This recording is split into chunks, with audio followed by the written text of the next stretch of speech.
Queridos amigos, compañeros, colegas, para Corsur es un orgullo estar de mano con la tecnología y seguir adelante con nuestro curso de educación médica continua, en el cual me es gratísimo presentarle a la doctora Rosy Silva. Ella es médico cirujano graduado en la Universidad de los Andes, Mérida, Venezuela. También es especializada en gastroenterología. Tiene diplomados en medicina funcional, naturopatía y kinesiología. Actualmente es médico asesor en la Dirección Médica de Nutrabiotics de Biomoleg. El tema que vamos a tratar esta noche es manejo funcional de la infección por Helicobacter pylori. Con ustedes, la doctora Rosy Silva.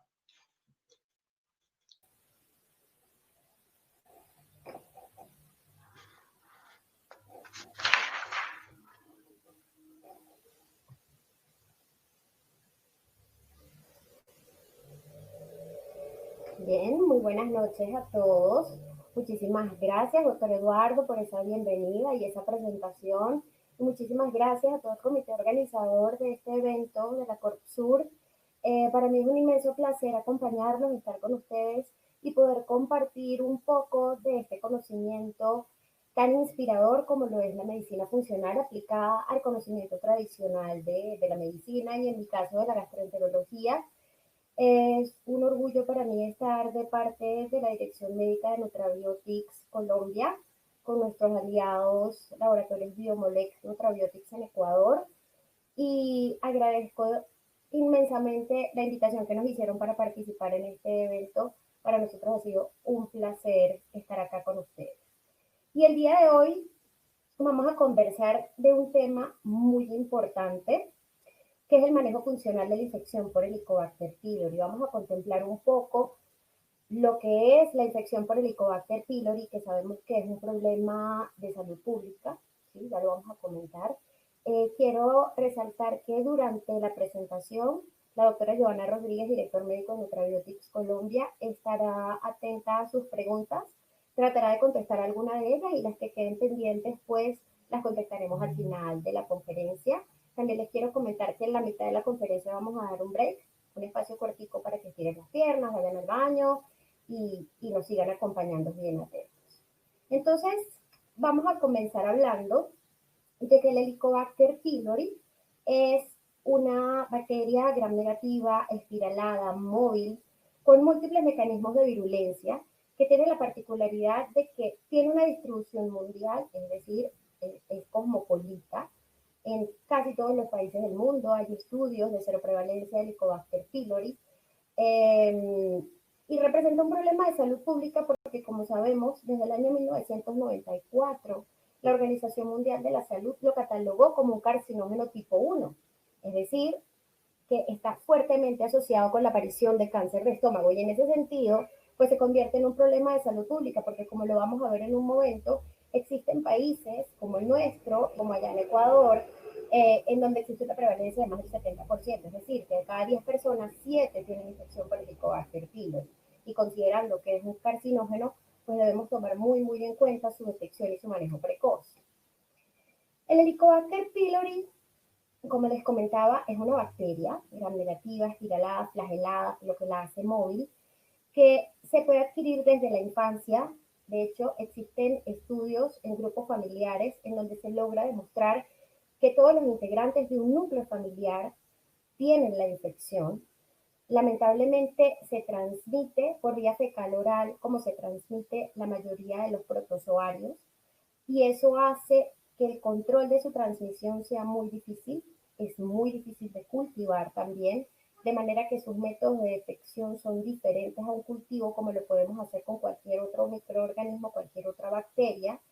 Y el Helicobacter pylori tiene una particularidad también, que además de que tiene múltiples mecanismos de virulencia que ya les voy a comentar, el cuerpo desarrolla inmunidad de memoria, pero esa inmunidad no impide la reinfección. Es decir, podemos tratar el helicobacter y erradicarlo 5 veces y tener reinfección 5 veces más.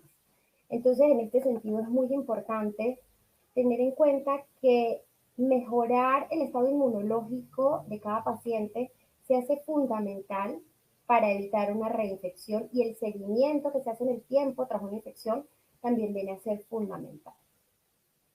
Y aquí les presento a estos doctores australianos, el doctor Barry Marshall y el doctor Robin Warren. Ellos recibieron el Premio Nobel de Fisiología y Medicina en el año 2005 por sus investigaciones acerca del Helicobacter pylori. Y esta es una historia que a mí me encanta, porque la forma como el doctor Barry Marshall quiso convencer a la comunidad médica de que las úlceras gástricas y duodenales no se debían solamente a medicamentos o se debían a estrés, sino que se debían a un agente infeccioso, en la historia es muy particular. Ellos habían hecho una serie de publicaciones y habían aislado un microorganismo similar al Campylobacter en muestras de mucosa gástrica, pero pues estaba tan arraigado el conocimiento de que la úlcera gástrica y que la úlcera duodenal se debían a estrés y a otras cosas, que no creían que pudiera haber un microorganismo que tuviera la capacidad de vivir en ese medio hostil del estómago con un pH tan ácido y que además fuera causante de una úlcera gástrica. Entonces, en ese sentido, en el año 1983, y aquí les voy a mostrar una caricatura que me parece divina, donde el doctor Barry Marshall dice, bueno, pues vamos a demostrar que efectivamente esta bacteria que ha crecido en estos cultivos me puede causar síntomas digestivos. Y es entonces cuando en el año 1984, basado en el tercer postulado de Koch, el doctor Barry Marshall decide consumir, ingerir por vía oral un cultivo de ese microorganismo, y se dio cuenta de que se reproducían los síntomas dispépticos. Aparecía epigastralgia, aparecía dolor, aparecía distensión, y él decía, ya está hecho el daño, y así fue como describió que ese Helicobacter pylori era el que estaba relacionado con la aparición de úlceras gástricas y úlceras duodenales. En ese año hace la publicación y efectivamente es esta descripción de este microorganismo que ha venido a revolucionar la historia natural del cáncer gástrico, del manejo y la prevención de esta entidad, los que les mereció el premio. La publicación de Alimentary Pharmacology and Therapeutics del año 2018, en donde se hizo una revisión de los estudios de prevalencia publicados en diferentes países del mundo. Como ven ustedes, tenemos que los que son grises no es que no hay, sino que no es conocido, son países en los que no existen estudios en donde nos hablen de la prevalencia de esta infección. Sin embargo, quiero resaltar cómo en nuestros países, tenemos acá Colombia, acá Venezuela y acá en Ecuador, cómo tenemos una prevalencia, por lo menos en Venezuela, de 55 al 70%, en Ecuador y en Colombia de más del 70%, lo que les decía, de 10 personas, 7 están infectados con el Helicobacter pylori. Yo recuerdo hace muchos años en un congreso, y eso pues viene a ser como criterio de cada quien, pero en un congreso un ponente canadiense nos comentaba que el único Helicobacter pylori bueno era el que estaba muerto. Si bien es cierto que se habla que en la infancia puede tener algún efecto protector, el hecho de que sea un carcinógeno 1 lo hace pensar que Helicobacter que se diagnostica, Helicobacter que hay que tratar. Y en este sentido, más adelante vamos a comentar cómo el apoyo de la medicina funcional puede aumentar un poco las tasas de erradicación, porque lamentablemente hasta el momento no existe ningún tratamiento que sea 100% eficaz. Y la misma combinación de antibióticos que podemos utilizar acá en nuestros países de Latinoamérica es la misma combinación de antibióticos que están utilizando en Europa o que están utilizando en Norteamérica, porque es lo que están publicados en las guías de manejo y es lo que ha demostrado ser más efectivo sin ser 100% efectivo. ¿Y por qué es tan malo? ¿Por qué es tan difícil? ¿Por qué, a pesar de que ya tenemos casi 40 años de conocimiento de esta bacteria, no hemos podido hacer un antibiótico específico, no hemos podido hacer un tratamiento preciso para el Helicobacter pylori? Porque como ustedes lo ven en esta imagen, que me parece muy ilustrativa, el Helicobacter pylori tiene múltiples mecanismos de virulencia, y si le hacemos estudios genéticos, además existen muchas variantes genéticas de la misma bacteria, de manera que hacer un tratamiento específico ha sido científicamente muy retador. Tiene el flagelo que le permite moverse dentro de la mucosa y llegar hacia el epitelio gástrico. tiene la ureasa, que es un mecanismo de patogenicidad importantísimo. Cuando uno se pregunta, pero bueno, ¿cómo es posible que teniendo el estómago un pH de 1 o 2, yo puedo tener una bacteria que viva durante años allí? Y eso lo permite, entre otras cosas, la ureasa. La ureasa tiene la capacidad de desdoblar una molécula de urea en dióxido de carbono y amonio, que rápidamente se transforma en hidróxido de amonio y neutraliza ese ácido del estómago. De manera que el Helicobacter cómodamente inhibe ese pH del estómago, migra, se adhiere al epitelio gástrico y hace un nicho, un microambiente alcalino que le permite mantenerse en la mucosa gástrica en el tiempo. Y eso es lo que hace que se pueda adaptar a ese medio tan hostil como es el estómago. También tiene lipopolisacáridos como toda bacteria gram negativo, tiene proteínas de membrana, tiene esta isla de patogenicidad, que es la isla CAC-A, que es genéticamente bastante compleja, que es un mecanismo de patogenicidad que desencadena la liberación de interleuquina 8 y además está asociado con las cepas más oncogénicas del Helicobacter pylori. Tiene la toxina vacuolante, que también es un mecanismo de patogenicidad, y tiene enzimas secretoras, como ven, mucinasa, proteasa, lipasa, de manera que el moco protector que tiene el estómago, recuerden que el moco protector tiene proteínas y al helicobacter tener proteasas y tener mucinasas también rompe esa barrera protectora. Entonces él fácilmente con la inhibición del ácido y la acción de las proteasas puede adherirse a esa mucosa del estómago y causar todo lo que vamos a ver más adelante. Y aquí lo vemos un poquito más claro, sin tratar de entrar en mucho detalle difícil de fisiopatología. Lo que yo les quiero demostrar con estas dos imágenes que van a ver a continuación es como, en primer lugar, el Helicobacter pylori hasta ahora, no ha demostrado que tenga vida intracelular. Fíjense que él llega y con las moléculas de adhesión se coloca en la superficie del epitelio gástrico, de la mucosa gástrica, y es allí donde él empieza a hacer su mecanismo de acción. Él empieza a inducir la liberación de interleuquina 8, de factor nuclear kappa beta, ¿ok? Comienza a producir liberación o inducción de la liberación de factor de necrosis tumoral alfa, interferón gamma, e induce la migración de macrófagos, células TH1, TH2 y células B, perdón, que tienen la particularidad, y esto es muy importante recordarlo, que ellos van a desarrollar anticuerpos contra estas células parietales, contra estas células epiteliales, y es lo que va a conducir a la atrofia gástrica, porque se pierde la producción de gastrina y de ácido gástrico, y entonces esto hace que haya atrofia de la mucosa gástrica.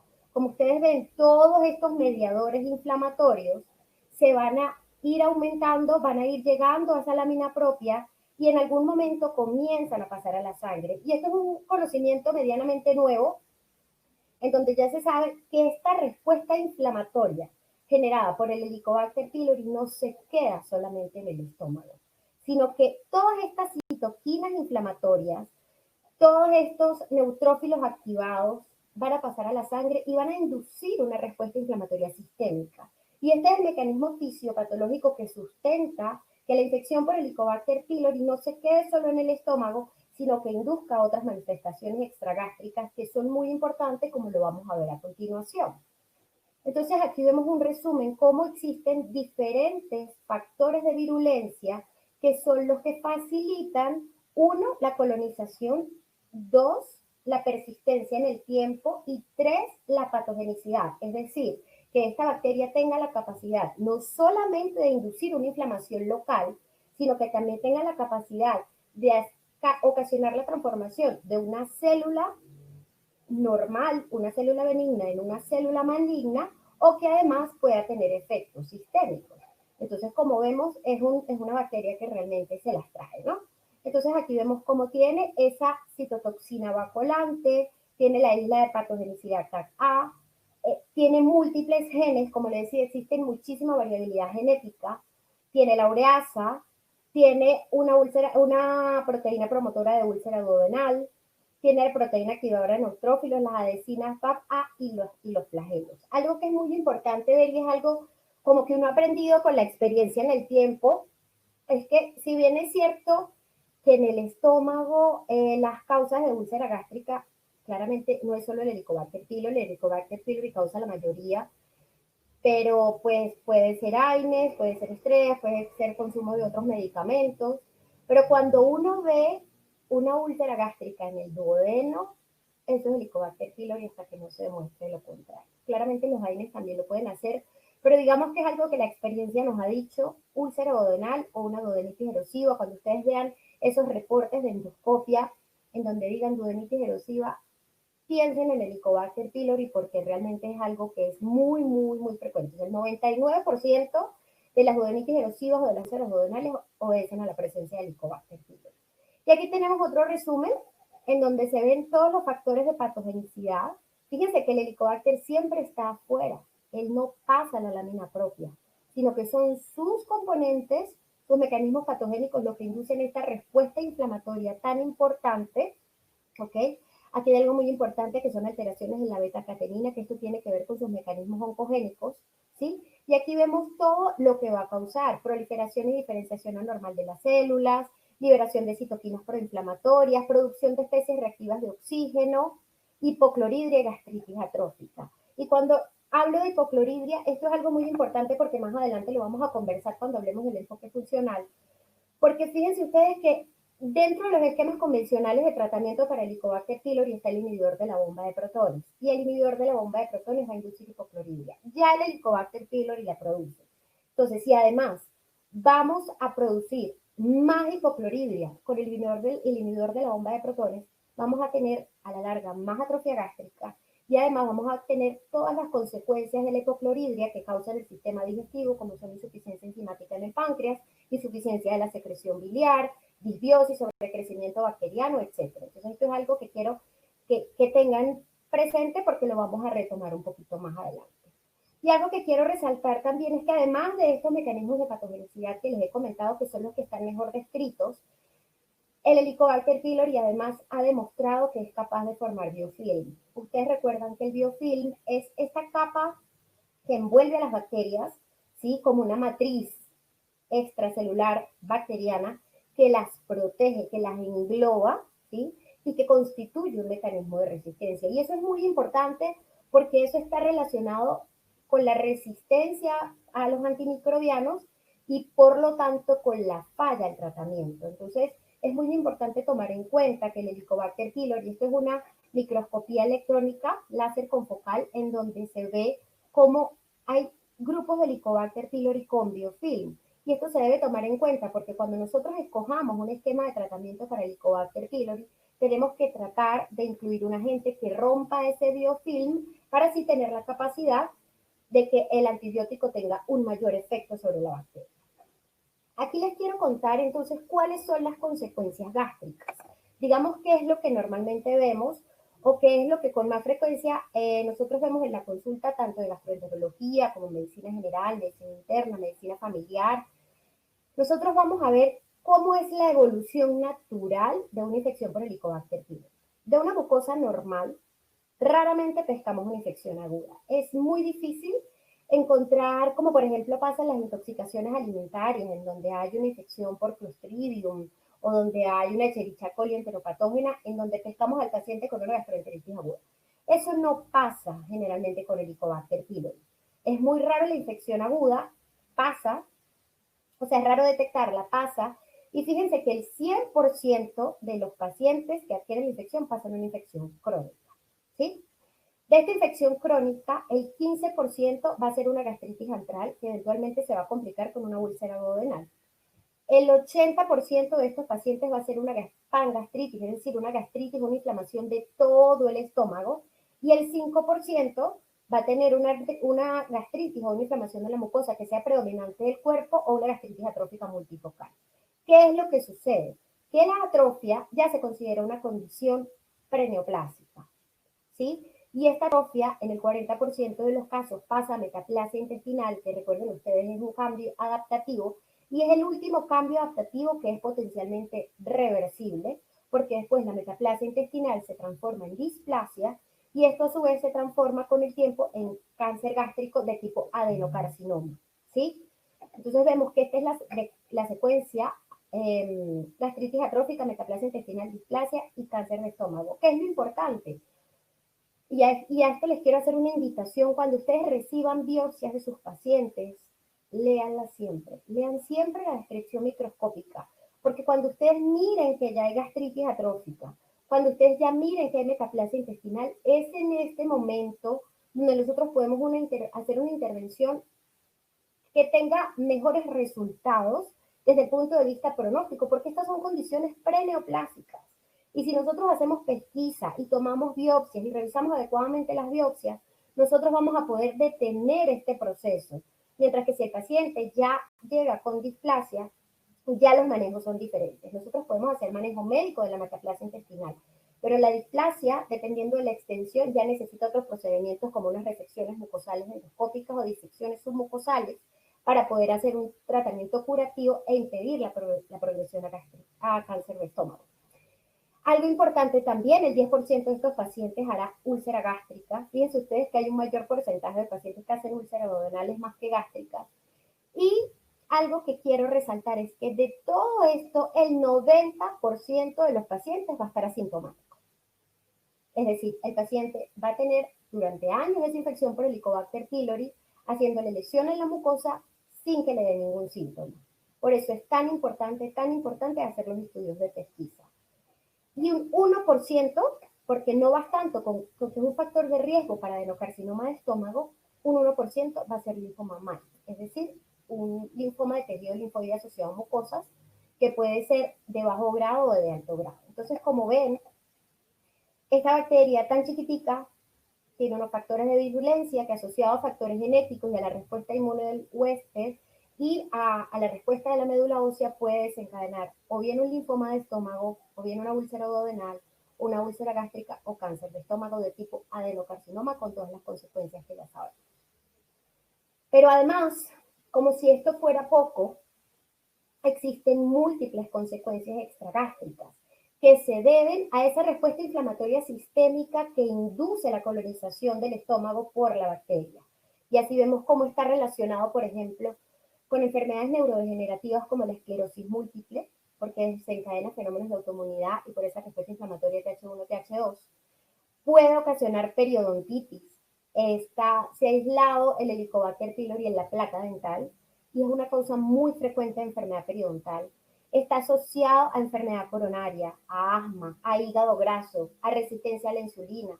Si ustedes recuerdan, si estuvieron presentes en la charla que nos habló la doctora Joana sobre la microbiota y la respuesta alérgica, nos habló un poco de lo que es la inflamación crónica de bajo grado y cómo la alteración de la microbiota puede desencadenar esta respuesta inflamatoria sistémica que va a favorecer estados de resistencia a la insulina y hígado graso y finalmente diabetes tipo 2, enfermedad celíaca, enfermedad inflamatoria intestinal y anemia.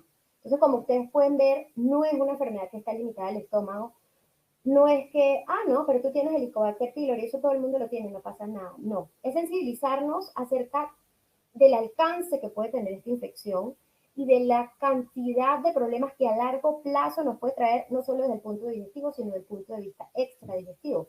Muchas veces pasa que tenemos pacientes con resistencia a la insulina, que están juiciosos con la alimentación, que están recibiendo su medicamento, o sea, desde el punto de vista convencional, o sea, desde el punto de vista funcional. El paciente no mejora. Miremos estómago, miremos intestino, identifiquemos si hay disbiosis, si hay Helicobacter pylori, para que podamos manejar estas consecuencias que aparecen fuera del sistema digestivo. Aquí les quiero mostrar porque, pues si hablara de cada una de ellas me podría estar 2 horas, pero sí les quiero resaltar porque este es un estudio publicado en la World Journal of Cardiology, en donde habla de las posibles conexiones entre la enfermedad coronaria y el Helicobacter pylori. Y aquí hay un esquema de cómo, y retomamos lo mismo que hablábamos en la fisiopatología, cómo esta inflamación local derivada por el Helicobacter pylori va a inducir una respuesta inflamatoria sistémica, donde estos marcadores de inflamación van a la circulación, donde hay liberación de lipopolisacáridos causando una endotoxemia, ¿sí?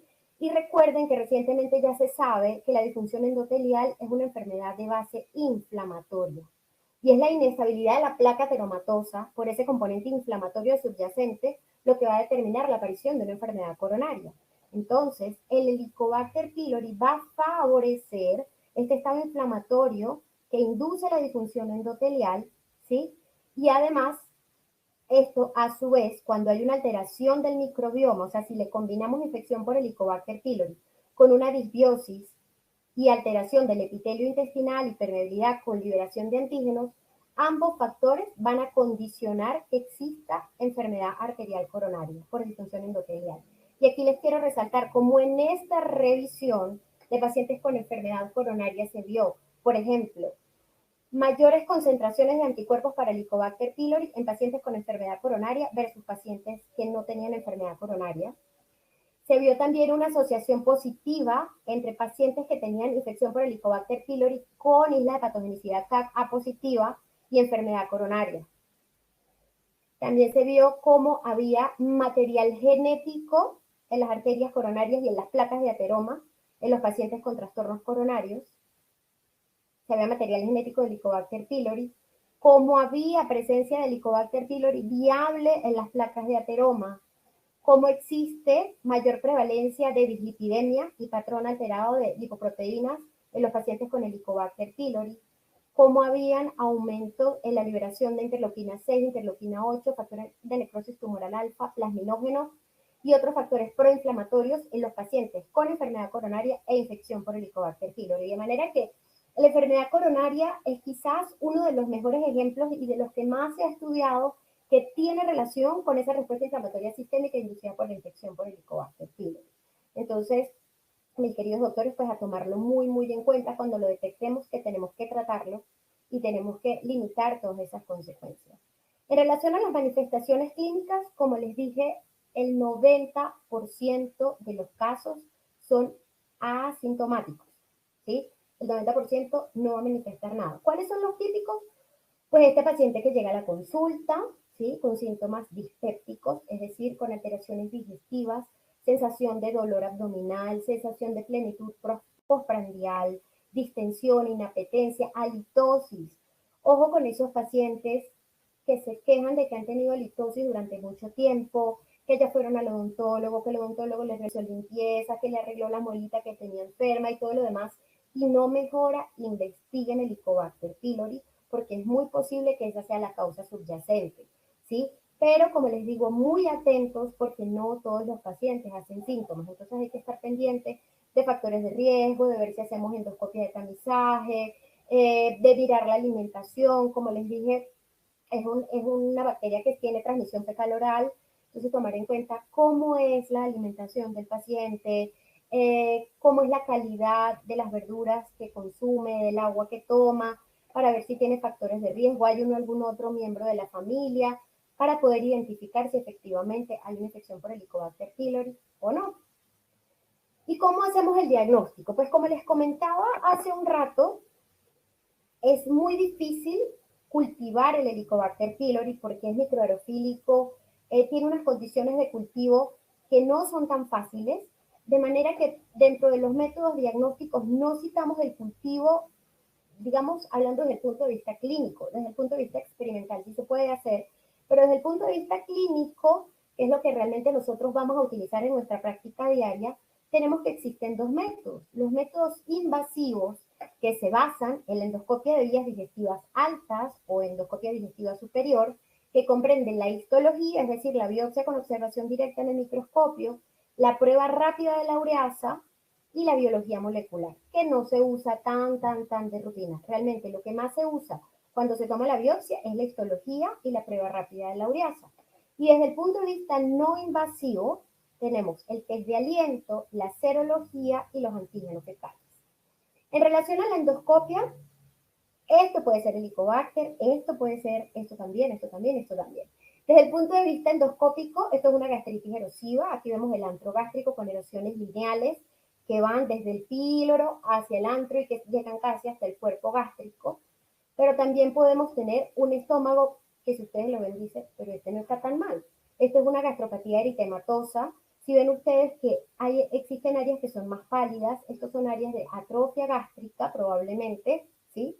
Entonces, este es un estómago que también puede tener infección por Helicobacter pylori, pero también puede ser donde vemos acá el píloro, aquí en la curvatura menor tenemos una úlcera por debajo de la incisura angular, y aquí en la curvatura mayor tenemos otra úlcera profunda cubierta de fibrina. Esto es el bulbo duodenal. Aquí vemos estas erosiones profundas, fíjense que también tienen fibrina. Todos estos son pacientes con infección por Helicobacter pylori, de manera que la manifestación endoscópica es muy variable, por eso lo ideal es siempre tomar biopsias. Y esto es una gastropatía nodular o una gastropatía folicular, que es Helicobacter pylori hasta que no se demuestre lo contrario. Incluso este mismo patrón de gastritis folicular lo podemos ver en los pacientes con linfoma tipo MAL. Y todas estas fotos se las muestro porque lo que hacemos cuando se toma una endoscopia inmediatamente en el consultorio es hacer esta prueba, que es la prueba rápida de ureasa o CLO-test, que simplemente en este disco se coloca la muestra de biopsia y basada en la capacidad de desdoblar la urea que tiene el Helicobacter pylori, pues se va a cambiar a rojo si está positivo o amarillo si está negativo. Es una prueba rapidita que se hace en el consultorio que le permite al gastroenterólogo endoscopista decir si el paciente tiene Helicobacter pylori o no de manera inmediata. Sin embargo, pues generalmente lo que se hace es tomar biopsias, porque también es muy importante, y por lo menos a mi parecer es indispensable, saber cuál es el daño que le ha hecho el Helicobacter pylori a la mucosa, ¿sí? Sobre todo en las primeras de cambio cuando estamos haciendo recién el diagnóstico del paciente, porque no es lo mismo el seguimiento que le vamos a hacer a un paciente que tiene atrofia, al paciente que tiene metaplasia, o un paciente que solamente tiene una gastropatía hemorrágica o una gastritis activa, ¿sí? Entonces, para mí, la biopsia en las primeras de cambio es muy importante. Esto es una biopsia con coloración de Giemsa, en donde podemos ver acá los bacilos correspondientes al Helicobacter pylori. En manos de un patólogo experimentado, una coloración básica de hematoxilina de eosina los puede mostrar, pero generalmente lo que se pide es Giemsa para hacer la coloración del Helicobacter pylori. A mí, como les digo, me encanta la biopsia porque me permite saber cuál es el daño asociado a la mucosa. Y de los métodos no invasivos, el que les quiero mostrar, porque realmente es mi preferido, yo hice mi tesis de grado con el test de aliento, y el test de aliento incluso lo podemos correlacionar con el grado de inflamación de la mucosa, porque el test de aliento tiene un valor cuantitativo, puede ser cualitativo o cuantitativo, y el cuantitativo está correlacionado con el grado de inflamación de la mucosa. Este test se basa también en la capacidad que tiene el Helicobacter pylori de desdoblar la urea en dióxido de carbono y en amonio. Entonces el paciente se toma una tableta de urea marcada, ¿sí? Marcada radioactivamente. Si el paciente tiene Helicobacter pylori, esta urea se va a desdoblar por la ureasa del Helicobacter pylori en amonio y en dióxido de carbono, que va a ir al sistema respiratorio y va a ser expirado. Esto se registra en un balón, se procesa en un aparato donde se mide el carbono marcado con el dióxido de carbono marcado con carbono 13 o carbono 14, y esto permite detectar inmediatamente si el paciente tiene Helicobacter pylori o no. Y como les digo, puede ser cualitativo y puede ser cuantitativo. Este test de aliento me gusta mucho a mí para seguimiento o para diagnóstico en pacientes, digamos, jóvenes y factores de riesgo, se puede utilizar. Lo mismo que los antígenos fecales. Los antígenos fecales también son pruebas muy confiables. Se encargan de medir antígenos de Helicobacter pylori en materia fecal, muy útiles en niños y muy útiles también para seguimiento. De manera que si ustedes, por ejemplo, tienen un paciente que les llegó con el reporte del gastroenterólogo con una biopsia que dice que efectivamente hay Helicobacter pylori, ustedes le indican el tratamiento que consideren pertinente, y para el seguimiento, si el paciente no tiene una condición perenoplásica como una atrofia gástrica o una metaplasia intestinal o displasia en el peor de los casos, ustedes pueden hacer el seguimiento con un test de aliento para no someter al paciente nuevamente a un procedimiento invasivo como lo es la endoscopia de vías digestivas altas. De manera que clínicamente que podemos hacer endoscopia con toma de biopsia, con test de ureasa rápida que se hace en la sala de endoscopia, podemos hacer test de aliento o coproantígenos para diagnóstico o seguimiento. Digamos que eso es como lo que quiero que se lleven en relación a los métodos diagnósticos para que ustedes lo utilicen en su práctica clínica. Y según las guías de manejo, esta es según en la New England Journal of Medicine, publicado en marzo del 2019, cuáles son las indicaciones para buscar Helicobacter pylori de acuerdo a estas guías. Un paciente que haya tenido antecedente de úlcera péptica, gástrica o duodenal, sin que se haya erradicado el Helicobacter pylori. Pacientes que tengan antecedentes de un linfoma MALT o que tengan antecedentes de una resección endoscópica de cáncer gástrico precoz. Pacientes con dispepsia que no ha sido investigada, ¿sí? Entonces, fíjense los que le comentaba con test no invasivos en pacientes menores de 60 años que no tengan signos de alarma. Sin embargo, en nuestro medio, con la prevalencia tan alta que hay y tan pacientes con cáncer de estómago, yo siempre recomiendo la endoscopia mucho antes, a partir de los 40 años, ¿ok? Pero si el paciente claramente pues tiene síntomas de alarma, la edad no importa, pérdida de peso, dolor abdominal, disfagia, vómito, sangrado digestivo y otros, ¿sí? Y lo que esta guía recomienda es que si el paciente tiene más de 60 años, pues se haga la endoscopia de tamizaje. Pacientes con uso prolongado de aspirina, pacientes con uso prolongado de AINES, de analgésicos antiinflamatorios no esteroideos, pacientes que tengan anemia por deficiencia de hierro, en los que se haya excluido otras causas, porque recuerden que por la atrofia gástrica que induce esta infección puede haber anemia crónica, pacientes con trombocitopenia y claramente en todos aquellos pacientes que se haya hecho tratamiento para Helicobacter pylori y que ustedes le tengan que hacer seguimiento, porque es importante resaltar que hay que confirmar erradicación. ¿Por qué? Porque si ustedes tratan a un paciente, le hacen el esquema de tratamiento que ustedes utilicen y no le hacen seguimiento para verificar erradicación, cuando el paciente vuelva dentro de 2 años o vuelva dentro de 7 meses, no vamos a saber si es el mismo Helicobacter pylori que recibió triple terapia, al que fue resistente y no mejoró, en cuyo caso tendríamos que colocar una terapia de segunda línea, o si por el contrario hubo erradicación, pero lamentablemente hubo reinfección. Entonces es muy importante tomar eso en cuenta, doctores, porque siempre hay que verificar erradicación para poder tener una guía de manejo si el paciente vuelve a presentar los síntomas sugestivos de la infección. Listo. Entonces, estamos ya en la parte del manejo. Vamos a dar 10 minuticos, doctor Eduardo, para volver, para que descansemos un ratito, vayamos al baño y a las, déjenme dar el reloj. Tengo las 8:08, a las 8:18 continuamos. ¿Les parece?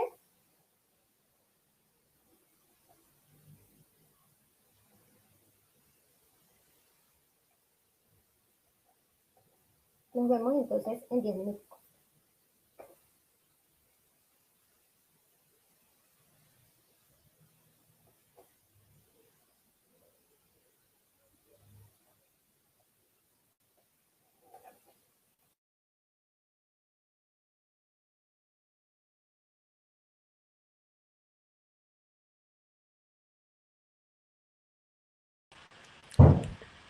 Doctor Yumble está sin audio. Por favor, encienda su micrófono.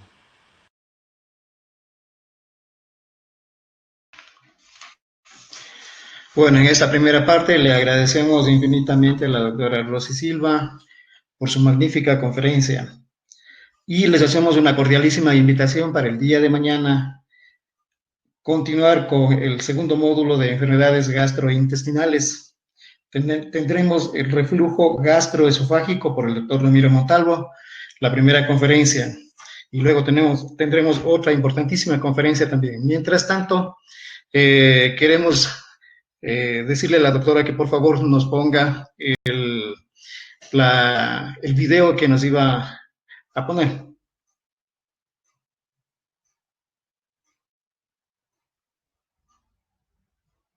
Estamos en el aire, Dano. Sí, doctor, estamos al aire. Ahorita tenemos un receso de 10 minutos. A las 8:18 de la noche retoma la doctora Rosy Silva la conferencia. Mientras tanto, estaremos aquí conectados. A las 8:18 volvemos a conectarnos con la doctora Rosy. Dano, ¿y podemos mandar algún video, algo de algo o no? Si es que nos proveen de un video, sí, podemos reproducir un video mientras tanto. Podemos bajarnos algo de la página web.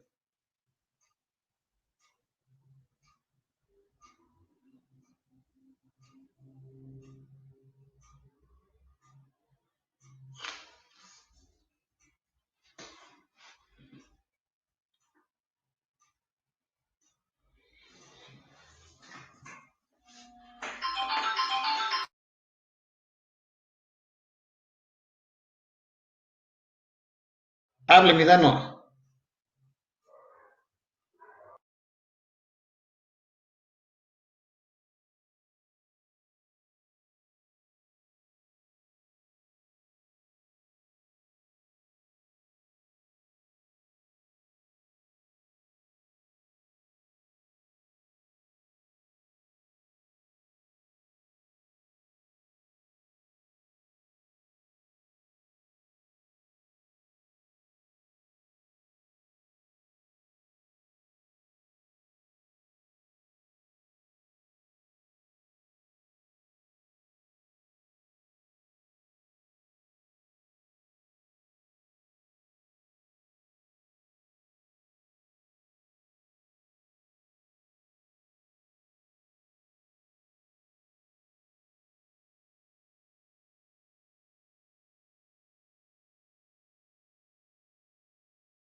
Doctor Eduardo, continuamos. Sí, doctorita, continuamos más. Bueno, sí, señor. Bueno, listo. Entonces, después de este descansito, espero que alguien se hayan estirado, hayan tomado agüita. Vamos a empezar a hablar del manejo, ¿sí? Y entonces ustedes dirán, bueno, la doctora nos viene a hablar de manejo funcional, pero entonces eso nos obvia el manejo convencional, lo que está en las guías de manejo. Vamos a utilizar solamente medicina convencional, vamos a hacer medicina funcional. ¿Qué vamos a hacer? ¿Uno el otro? Y la respuesta es que vamos a hacer los dos. Lo que yo he aprendido desde que estoy en este camino del pensamiento funcional es que todo suma, ¿sí? Y que si bien es cierto que las guías de manejo están muy claras con el uso de antibióticos, pues como cualquier bacteria se trata con antibióticos, el apoyo que podemos hacer desde la nutracéutica y desde la botánica es muy importante. Y el manejo del entorno, ¿sí? Del paciente con infección por Helicobacter pylori es súper, súper importante. Entonces, primero vamos a hablar de lo que es el manejo convencional, sin ir muy profundo, porque esto está publicado, ¿sí? Las guías de manejo para Helicobacter pylori más recientes datan del 2016, que son el consenso de Matrix Florencia 5 y el consenso de Toronto. Eso está publicado, lo voy a mencionar desde hace ya muchos años. Existe esta guía, digamos, es la más popular y la más utilizada entre la comunidad médica, es el consenso de Maastricht, recientemente Maastricht Florencia, ya vamos en el número 5, o sea, ya tiene 5 ediciones, ¿sí? Y ¿qué quiero resaltar de este último, que fue publicado en el 2016? Uno, que la mayoría del Helicobacter pylori en el mundo está desarrollando resistencia, ¿sí? Con un nivel de evidencia moderado y un grado de recomendación fuerte. Es decir, esto es algo que está muy claro. Seguimos teniendo mucha resistencia para los tratamientos contra el Helicobacter pylori. Algo que es muy importante, que para cualquier régimen que se decida colocar de todos los que hay, la tasa de erradicación se puede predecir de acuerdo a las curvas de curación que existan en cada zona. No en todos los lados hay estudios de prevalencia, no en todos los lados hay medición de resistencia antimicrobiana, ¿sí? Pero lo que se recomienda en general es que si el paciente tiene 2 tratamientos fallidos, dentro de lo posible se trate de cultivar. Esto que es muy importante, la duración del tratamiento con triple terapia estándar, que sigue siendo la que más se recomienda, que es la claritromicina con amoxicilina y el inhibidor de la bomba de protones, debe extenderse a 14 días. No, ya no es tan recomendable utilizar 10 días de tratamiento, sino extenderlo a los 14 días. Esta afirmación es muy importante. La erradicación del Helicobacter pylori disminuye el riesgo de cáncer de estómago, aunque el nivel de evidencia sea bajo y de grado de recomendación moderado.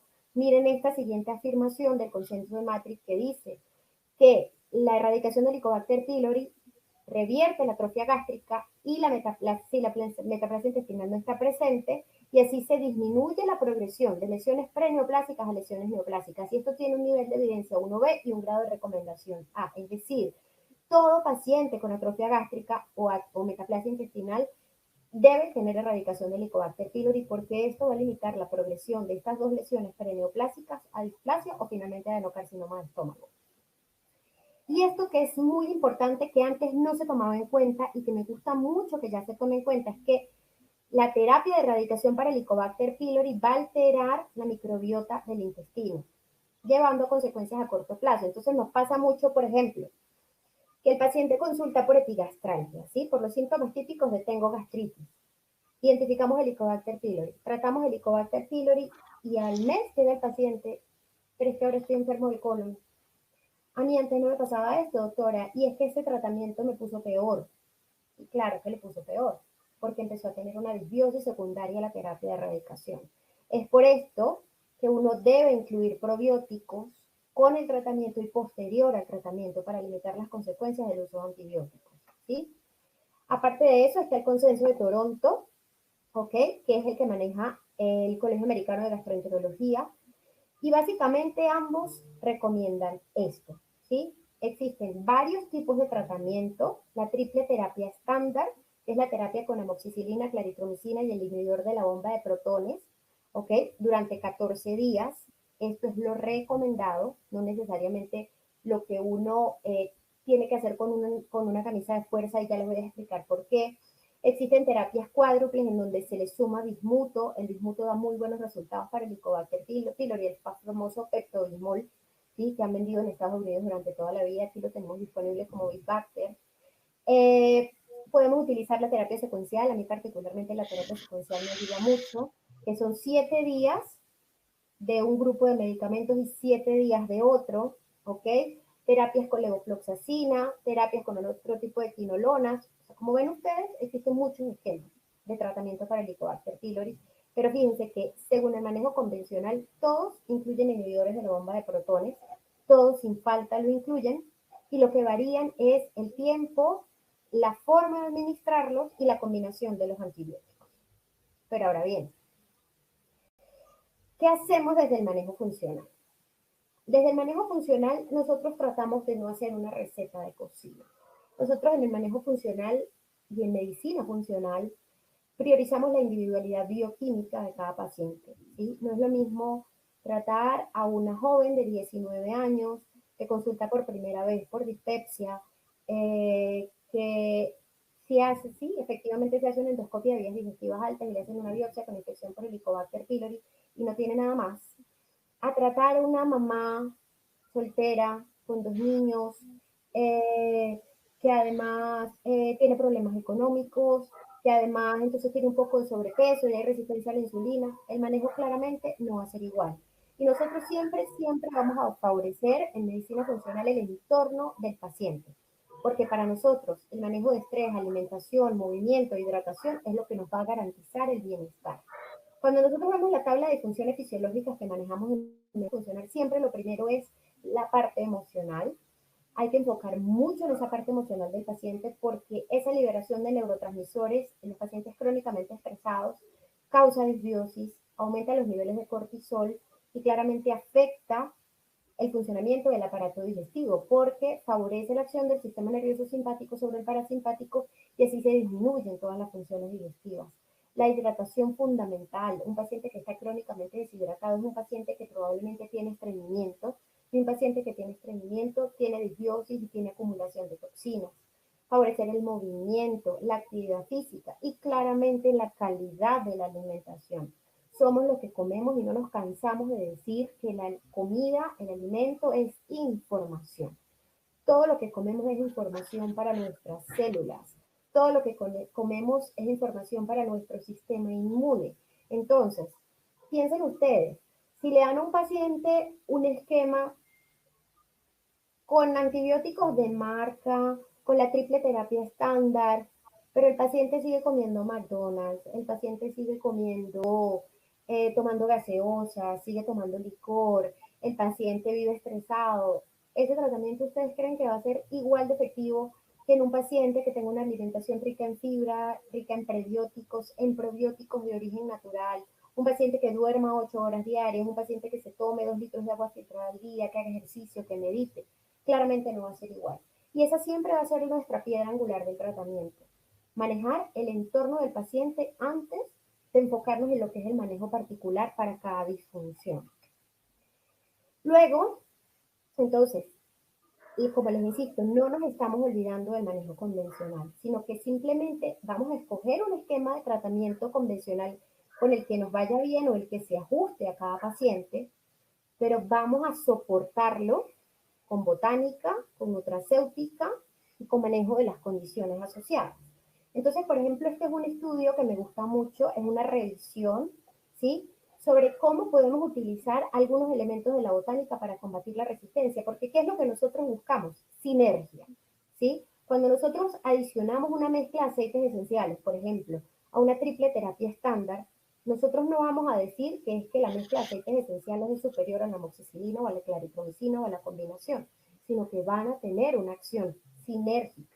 Y eso es lo que yo quiero que se lleven el día de hoy, que como los compuestos bioactivos de las plantas, los alcaloides, los flavonoides, los terpenos, tienen la capacidad de alterar la pared celular y causar lisis bacteriana, inhibiendo las toxinas bacterianas para el huésped, es decir, disminuyendo un poco el daño que le hacen estas toxinas al huésped. Inhibe la síntesis de energía de la bacteria, la replicación del ADN, pueden revertir la resistencia a los antimicrobianos porque muchos de estos agentes naturales tienen la capacidad de romper el biofilm del que les hablaba al principio. Los aceites esenciales orgánicos tienen esa capacidad de romper el biofilm. Entonces esto constituye un mecanismo para romper esa resistencia bacteriana. Van a inducir la liberación de especies reactivas de oxígeno, inhibir la formación de biofilm nuevamente, e inhibir la construcción de la pared celular. Entonces, si nosotros por un lado estamos dando antibióticos convencionales, pero por otro lado estamos dando mezclas de aceites esenciales orgánicos, como por ejemplo el aceite de limón, que tiene monoterpenos, limonenos, indometacina, aumenta la producción del moco, ¿sí? Activación de las proteínas de choque térmico, aumento de la liberación del péptido intestinal vasoactivo, mantenimiento de la síntesis de prostaglandinas. Recuerden que la prostaglandina E2 es un medicamento que se utiliza desde hace muchos años para favorecer la cicatrización de úlcera gástrica porque aumenta significativamente la producción de moco y los niveles de glutatión, que es el rey de los antioxidantes. Así vemos como, por ejemplo, también flavonoides como la cúrcuma longa, ¿sí? Tienen la capacidad de inhibir la ciclooxigenasa y tienen una acción moduladora de la inflamación local. Vemos también como también la menta piperita, el tomillo, el jengibre, ¿sí? Tienen todas estas acciones antiinflamatorias, moduladoras de la inflamación y gastroprotectoras. Entonces, combinar los medicamentos convencionales con los aceites esenciales orgánicos viene a tener un efecto significativo. Y aquí les quiero mostrar una revisión, ¿sí? Publicada por la World Journal of Gastroenterology, en el 2014, en donde ellos se dieron a la tarea de revisar algunos estudios en donde se hacía terapia botánica para erradicación del Helicobacter pylori, y aquí encontraron como por ejemplo el ajo, la canela, el licopeno, ¿sí? Cuando se miraron estos estudios veían que disminuían, por ejemplo, el conteo, ¿sí? Ese valor cuantitativo del test de aliento que les comentaba, aumentaban la tasa de erradicación, podían incluso negativizar test de ureasa e histología. Vemos como también, por ejemplo, el propóleo, que es un compuesto que a mí me encanta por su acción inmunomoduladora y antimicrobiana, ¿sí?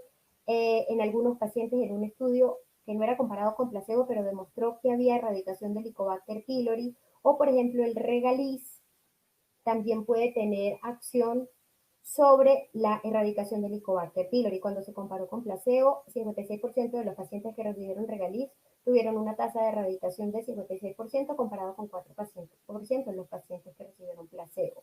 Entonces, esto es como una revisión muy somera de cómo el soporte botánico, cuando nosotros hacemos las revisiones del Instituto de Medicina Funcional en Estados Unidos, las publicaciones del Kresser Institute, del Carrathian Institute en Estados Unidos, todos dan un soporte con botánica al tratamiento erradicador para el Helicobacter pylori.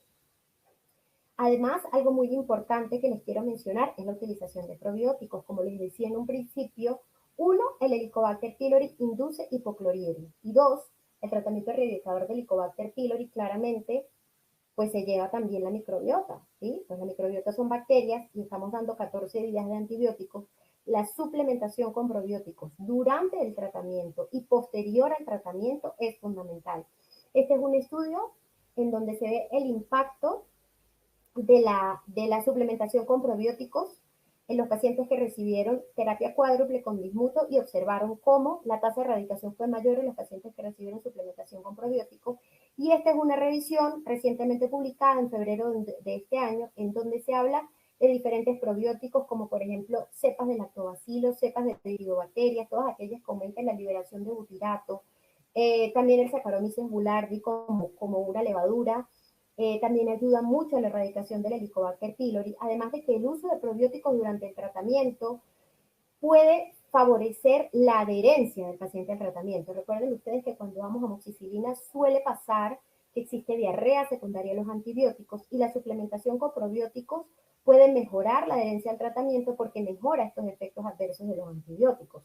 Y es que los probióticos van a producir la secreción de sustancias antibacteriales por parte de la microbiota, inhibe la adhesión bacteriana, aumentan la barrera mucosa y producen inmunomodulación. Entonces, a pesar de que las guías de manejo no se los digan, a pesar de que no se los diga ni Toronto, ni que los diga Matrix, utilicen probióticos. Utilicen probióticos porque eso les va a mejorar la adherencia y va a limitar la disbiosis secundaria al tratamiento para Helicobacter pylori. Y hay algunos estudios que, por ejemplo, en el caso de Saccharomyces boulardii, demuestra que tiene cierta acción bacteriostática sobre el Helicobacter pylori. Entonces, traten de incluir esto en su rutina de suplementar con probióticos a los pacientes para disminuir esa disbiosis, porque además otra consecuencia de la disbiosis después va a ser el sobrecrecimiento bacteriano del intestino delgado. Entonces ya no vamos a tener solamente bacteria en el estómago, sino que tenemos sobrecrecimiento de patógenos en el intestino delgado. Entonces, ¿qué es lo que nosotros hacemos? ¿Sí? Como siempre conectamos lo que nos han escuchado en otras oportunidades, sabemos que nosotros acá en Colombia tenemos esta herramienta maravillosa que es la tabla de las disfunciones fisiológicas, y en este momento me voy a enfocar solamente en esta línea por cuestiones de tiempo, y esta línea es la que nos habla de disbiosis, sobrecrecimiento bacteriano e infecciones, y es en esta línea donde está el Helicobacter pylori. ¿Ok? ¿Y qué es lo que ocurre? Que esta infección por Helicobacter pylori pues nos habla de que hay alteraciones a nivel del sistema inmunitario intestinal, de que probablemente no hay una adecuada secreción de ácido del estómago, de que nosotros debemos mirar si así como hay Helicobacter pylori hay otros microorganismos, es decir, mirar toda la carga microbiológica intestinal, y lo que nosotros promovemos para manejar esta infección por Helicobacter pylori es hacer el programa de las 5 R. Y ya les voy a explicar el programa de las 5 R, lo que tuvieron en la conferencia de la doctora Joana, ella también lo mencionó, porque para nosotros es un esquema fundamental. Este programa de las 5 R nos habla de remover, reemplazar, repoblar, reparar y rebalancear. Rebalancear, a pesar de que sale de último, para mí es fundamental, se los dije al principio cuando hablábamos del manejo funcional, porque es mejorar esa emocionalidad del paciente. Eso lo podemos hacer si tenemos disponible plantas adaptógenas con plantas adaptógenas, con precursores de acetilcolina, pero también lo podemos hacer con meditación, con mindfulness, con psicoterapia, lo que nosotros consideremos necesario para equilibrar ese sistema nervioso autónomo de nuestros pacientes. Y si logramos identificar que hay una disfunción del eje hipotálamo, hipófisis adrenal, mejorar esa disfunción para mejorar la actividad del sistema nervioso parasimpático y así mejorar la función digestiva en general. Y ya en términos de lo que es el sistema digestivo como tal, vamos a hablar de la R de remover, estreñimiento, como les dije, debemos garantizar que nuestro paciente haga deposiciones diarias, mínimo una vez al día, porque es el mecanismo de desintoxicación natural y porque eso es lo que nos va a ayudar a que logremos eliminar todas esas toxinas acumuladas, y eso va a ayudar al tratamiento para el Helicobacter pylori. ¿Listo? En la parte de remover microbios, ¿ok? Y por eso aquí estamos hablando del plan de las 5 R en el Helicobacter pylori, porque dentro de los microbios que hay que remover, aparte de los parásitos y los protozoarios, que hay que buscarlos, pues debemos remover el Helicobacter pylori. Y esto lo vamos a soportar con el uso de aceites esenciales orgánicos que próximamente estarán disponibles en Ecuador. Ya les voy a hablar un poquito más adelante de ellos, ¿sí? Remover alimentos dañinos, ¿sí? Pues lo que sabemos que nos hace daño. Si el paciente identificamos que tiene un proceso inflamatorio, debemos indicar una dieta antiinflamatoria, debemos limitar el consumo de gluten, de lácteos, de azúcar, que son los alimentos más inflamatorios que tenemos en nuestra dieta, para nosotros poder poner, digamos, un poco en reposo ese sistema digestivo y ayudar a que el tratamiento que estamos haciendo efectivamente sea exitoso. Reemplazar. Esto es muy importante. Si nosotros identificamos que el paciente tiene hipocloridria, es decir, que el paciente tiene disminución del ácido del estómago, es lógico que el paciente reciba un inhibidor de la bomba de protones con el esquema de antibióticos. Para mí no lo es. Entonces, en mi práctica actualmente lo que yo hago es que yo le hago la prueba casera del bicarbonato al paciente cuando le voy a colocar el tratamiento para el Helicobacter pylori, que se basa en darle durante 5 días una pequeña porción de bicarbonato, digamos un octavo de cucharadita de bicarbonato, una cosa muy poquita, en medio vaso con agua, disolverlo, tomarlo en ayunas y registrar cuánto tiempo pasa desde el momento que el paciente consume eso hasta que eructa. Eso nos permite a nosotros inferir si el pH del estómago está normal, está ácido o está alcalino. Y si el pH está alcalino, no es lógico dar un inhibidor de la bomba de protones, porque vamos a aumentar la alcalinidad y por ende más hipocloridria, más atrofia gástrica, No tenemos adecuada estimulación de la síntesis de enzimas pancreáticas, entonces tenemos una insuficiencia pancreática secundaria. No tenemos adecuada estimulación de la vesícula biliar y por lo tanto tenemos insuficiencia biliar, de manera que sus pacientes traten de identificar si hay hipocloridria o no. Si hay hipercloridria, ok, está indicado el inhibidor de la bomba de protones, pero si hay hipocloridria, al contrario, está contraindicado y en ese caso, ¿qué es lo que debemos hacer? Empezar a reemplazar ese ácido del estómago por ácido nuevo, dando limón, vinagre de sidra de manzana o clorhidrato de betaína, que es el GastroEssence, que lo tenemos en cápsulas y va a favorecer la secreción de ácido gástrico y va a favorecer también la secreción de moco protector, ese moco protector que ya no existe porque el Helicobacter pylori lo degrada. Además, debemos repoblar lo que ya comentábamos de los probióticos y debemos reparar la mucosa intestinal. Y esto es muy importante. De hecho, lo que nosotros recomendamos es que antes de que el paciente reciba esa terapia erradicadora con amoxicilina, claritromicina o el esquema que ustedes deciden instaurar en sus pacientes, nosotros recomendamos utilizar primero Enteroplex para reparar el intestino, Cursetin para bajar la inflamación, ya lo vamos a comentar, y así preparar esa mucosa del estómago y del intestino para recibir esos antibióticos. Entonces vamos a hablar un poquito de lo que son estos productos. Tenemos los aceites esenciales orgánicos que se llaman PCB y USIDE, que como les digo, próximamente los vamos a tener disponibles en Ecuador. Es una mezcla de aceites orgánicos muy depurados, de muy buena calidad, que lo que tienen la particularidad es que actúan de forma sinérgica. Entonces, utilizarlo como soporte en el manejo del Helicobacter pylori se ha convertido para todos nosotros en un caballito de batalla, nos ha ido muy bien, aumenta la tasa de erradicación y además es que esa acción sinérgica que tienen también actúa contra parásitos, contra bacterias y contra hongos. Entonces, en la fase de remover, estamos ayudando no solo a remover el Helicobacter pylori, sino también a hacer una remoción de otros microorganismos que estén presentes y puedan estar causando aumento de la carga microbiológica intestinal y aumento de los síntomas del paciente. Estos aceites esenciales se pueden utilizar inhalados, se pueden utilizar en enemas vaginales, en supositorio, por vía transdérmica o por vía oral.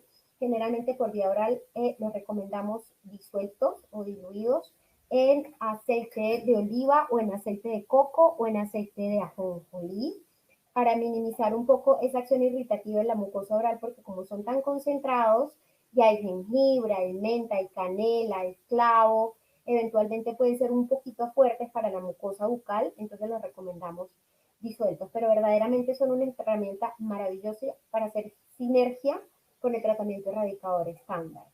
El Vegecin, que son enzimas pancreáticas veganas, tenemos dos formas de utilizarlo, que ambas son útiles. Si hemos identificado que el paciente tiene hipocloridria, este paciente tiene una insuficiencia pancreática secundaria. Entonces, a este paciente hay que soportar la función pancreática, dando enzimas pancreáticas mientras el pH del estómago vuelve a la normalidad y causa una adecuada inducción de la secreción pancreática. Pero además, el Vegecin, cuando se utiliza lejos de las comidas, ¿sí?, tiene una acción inmunomoduladora maravillosa y tiene la capacidad de romper el biofilm.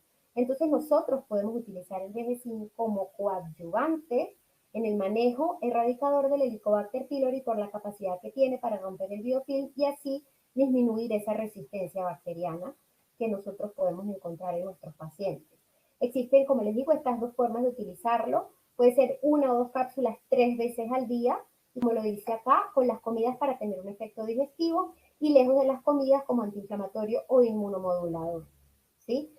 Si el paciente, si el paciente presenta síntomas, el Vegecin tiene bromelina derivada de la piña. Si el paciente eventualmente tiene una gastritis aguda activa o tiene una úlcera gástrica, es mejor entonces esperar un poquito, ¿sí? Porque eventualmente puede causar un poco de epigastralgia si el paciente tiene un proceso muy agudo.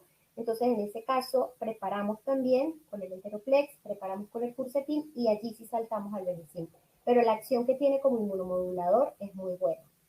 El Inmunoplex, muy importante porque él favorece la liberación de inmunoglobulina A secretora intestinal, de manera que va a mejorar ese estado de la inmunidad del intestino.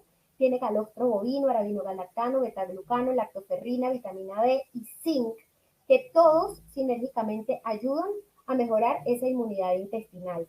Y además también tiene la capacidad de ayudar a romper el biofilm. Entonces es un agente que podemos utilizar en sinergia para la erradicación del Helicobacter pylori. Podemos utilizarlo en esta posología, ¿sí? Si queremos hacer una terapia de shock, es decir, durante el manejo erradicador, podemos utilizar, en lugar de una cápsula cada 8 horas, podemos utilizar 2 cápsulas cada 8 horas, ¿sí? Digamos 6 cápsulas diarias durante 15 días. Pero pues el manejo va a ir dependiendo de cada paciente. Recuerda que nosotros no utilizamos protocolos, pero por ejemplo, este es un producto que yo utilizo mucho si el paciente, además de infección por Helicobacter pylori, me muestra que tiene un colposcópico en donde hay cándida, en donde además hay Escherichia coli, es decir, un paciente que claramente tiene la inmunidad intestinal comprometida, es un paciente que se va a beneficiar mucho de la terapia a largo plazo con Immunoplex para mejorar su inmunidad intestinal. El ProbioEssence, que es nuestra mezcla de probióticos, es una mezcla de probióticos que tiene 3 cepas de lactobacilos y un tipo de bifidobacterias, todas ellas actúan en forma sinérgica con una muy buena calidad farmacológica. Recuerden que un buen probiótico debe venir liofilizado, debe venir en un empaque de aluminio que garantice que estas bacterias lleguen vivas al colon, que es donde tienen que hacer su acción, ¿sí? Además tiene cofactores como vitamina C y selenio. Entonces, cuando ustedes vayan a escoger un probiótico, fíjense en todas estas características, además de que tiene que tener una adecuada cantidad de unidades formadoras de colonias para que efectivamente llegue al sitio. ¿Sí? Esto tiene un recuento de cepas vivas probióticas mayor de 10 a la 9 unidades formadoras de colonias y esto garantiza su acción. Entonces el probiótico, como les digo, durante y después del tratamiento para evitar la disbiosis secundaria es una opción maravillosa. Aquí lo tenemos, un sobre en la terapia de choque, cada 2 a 12 horas en un paciente que ustedes identifiquen con un cuadro de diarrea aguda lo pueden utilizar, pero pues digamos que en el manejo de mantenimiento con un sobrecito al día está bien para hacer la suplementación y para repoblar ese epitelio intestinal con adecuadas cepas probióticas. El Purcetin, que tiene cúrcuma longa y tiene quercetina en forma fitosomal. La cúrcuma en su versión, digamos, natural, en polvo, como la utilizamos en la cocina normalmente, se pierde aproximadamente el 80% de la absorción, ¿sí? Entonces, a pesar de que nosotros digamos, bueno, pero yo le pongo cúrcuma a mis comidas o yo tomo leche dorada, no es tan efectiva la absorción. Esta forma fitosomal garantiza la biodisponibilidad, garantiza que efectivamente esta cúrcuma que el paciente está consumiendo pueda llegar a ejercer su acción. Y esta acción inmunomoduladora y antiinflamatoria que tiene es maravillosa para preparar al paciente. Yo lo estoy utilizando de rutina por lo menos 2 semanas antes de iniciar la terapia erradicadora y lo mantengo. El paciente tolera muchísimo mejor el tratamiento porque ese proceso agudo que quizá hizo consultar al paciente o que se evidenció en la endoscopia de heridas digestivas altas mejora antes de iniciar ese tratamiento tan agresivo con los antibióticos y nos sirve de soporte para que el paciente se adhiera y efectivamente cumpla los 14 días de antibiótico, ¿sí? Además de que tiene otras ventajas, él puede ayudar a mejorar procesos inflamatorios sistémicos, no solamente a nivel del sistema digestivo, sino a nivel sistémico. Entonces, por ejemplo, si nosotros estamos identificando que este paciente que tiene Helicobacter pylori, además tiene autoinmunidad, además tiene neuroinflamación, además tiene resistencia a la insulina, este es un paciente candidato a recibir inmunomodulación con cúrcuma y quercetina por un periodo prolongado. Entonces nos va a ayudar a la fase aguda de tratamiento de Helicobacter pylori, pero también nos va a ayudar a mejorar la inmunomodulación y a mejorar esos parámetros de inflamación durante periodos prolongados en estos pacientes. Por eso les decía, no es lo mismo una joven de 19 años a una adulta de 40 años con un proceso inflamatorio crónico de base. Hay que individualizar cada caso. En relación a la cúrcuma, es muy importante saber que incluso con dosis altas de 8 cápsulas diarias, no se han evidenciado efectos adversos. Los omega 3, el omega 6 en este caso, que eventualmente lo tendremos disponible en Ecuador también. Recuerden que los ácidos grasos esenciales, el EPA y el DHA, que son los ácidos esenciales omega 3 por excelencia, son muy útiles en la inmunomodulación y en la inflamación. Entonces, así como utilizamos el quercetín, el omega 6 está muy indicado en mejorar esa inflamación intestinal, en mejorar esa respuesta a los antibióticos y en esos pacientes que ustedes identifiquen nuevamente que tienen inflamación crónica de bajo grado, la suplementación con ácidos grasos omega 3 también va a estar claramente indicada. Y algo que quiero comentar es que también está descrito en la literatura que los pacientes que tienen infección por Helicobacter pylori y que tienen inflamación crónica de bajo grado secundaria tienen un estrés oxidativo muy alto. Entonces no debemos olvidar lo que les decía al principio. Debemos manejar al paciente como un todo. No es que porque yo soy gastroenteróloga, pues yo me voy a enfocar en el tratamiento para Helicobacter pylori y a mí se me va a olvidar la resistencia a la insulina, o se me va a olvidar que esa paciente, además de que tiene una biopsia positiva para Helicobacter pylori, tiene fatiga, está cansada, está agotada. Entonces, debemos tomar en cuenta el estrés oxidativo y en ese caso pensar que estos pacientes pueden favorecerse de terapia antioxidante con coenzima Q10, que la tenemos disponible en Quintessence, con ácido alfa-lipoico, que este lo tenemos disponible en Ecuador, con glutatión, que es nuestro glutación, que también los tenemos disponible en Ecuador, y con una adecuada suplementación de vitaminas y minerales. Es decir, hay que garantizar que ese sistema antioxidante del cuerpo tenga todos los cofactores necesarios y estos van a venir de la alimentación y de la suplementación cuando es necesario. Entonces, no olvidar que no es solamente la terapia erradicadora, sino es favorecer todo el contexto del paciente, ver cómo duerme, ver qué come, ver el estrés, ver cómo están sus enzimas hepáticas, medir una homocisteína, ver si está metilando bien, todo lo demás. Ver al paciente como un todo y no como una biopsia positiva, ¿sí? Porque todo eso va a influir en el éxito del tratamiento que nosotros vayamos a instaurar. El éxito es integrar. No es que la medicina convencional sea mala, no es que la medicina funcional sea mala, es que debemos tomar lo mejor de esta, lo mejor de la otra y ofrecerle a nuestros pacientes los esquemas de tratamiento que más éxito nos vayan a dar. ¿Y a dónde vamos?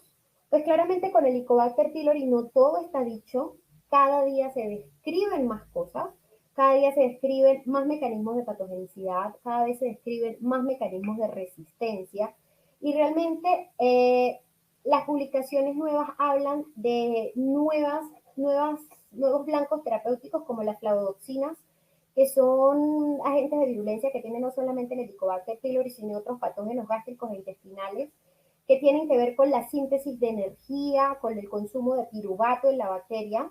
Existen nuevos agentes que están en investigación que son para inhibir esas flavodoxinas y literalmente matar de agotamiento la bacteria, pero es algo que está en experimentación. Y lo que está descrito es que por ser un problema de salud pública y que no se describan esquemas de antibióticos que sean suficientemente efectivos para erradicar el helicobacter, lo que se está promoviendo es el desarrollo de una vacuna. Sin embargo, no hay nada que esté aceptado.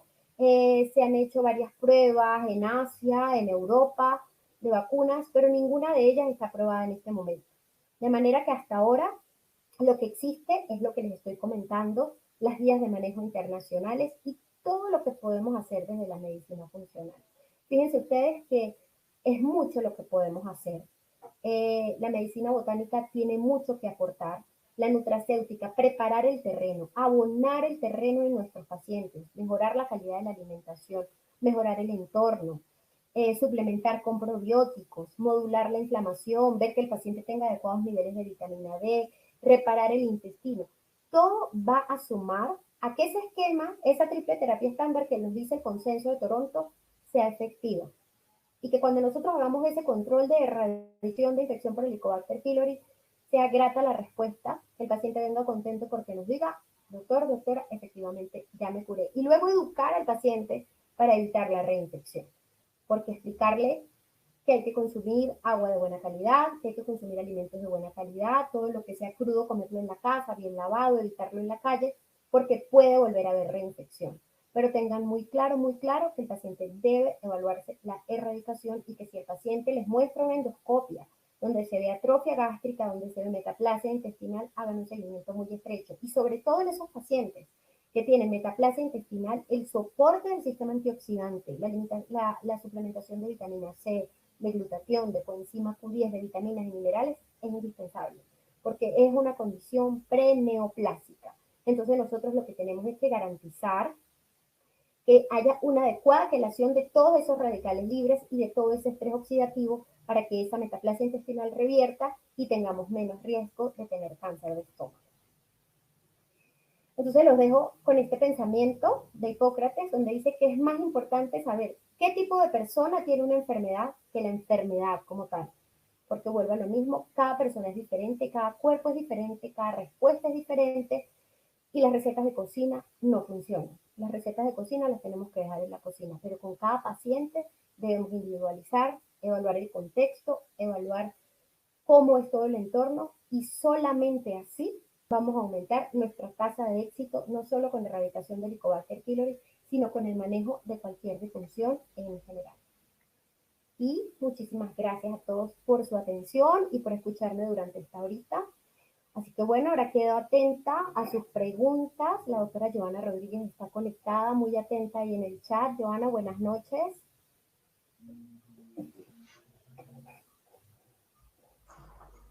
Hola Rosy, muy buenas noches. ¿Cómo estás? Muy bien, ¿y tú? Buenas noches para todos. Bienvenidos. Gracias por la conferencia. Gracias por compartirnos ese conocimiento tan bonito. Estaba aquí justo viendo el chat y no se han manifestado aún con preguntas.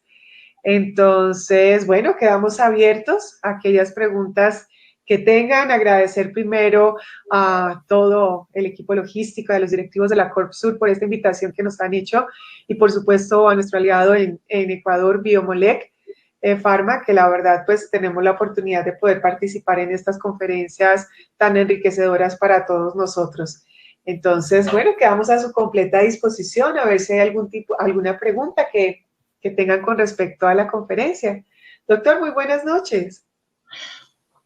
Bueno, yo también quiero, a nombre de Corsur, agradecerle infinitamente a la doctora Rosy Silva y también agradecer a Laboratorios Biomolec por la oportunidad que nos dan para ponernos al día en lo que se refiere a las enfermedades gastrointestinales y en esta oportunidad en lo referente al manejo del Helicobacter.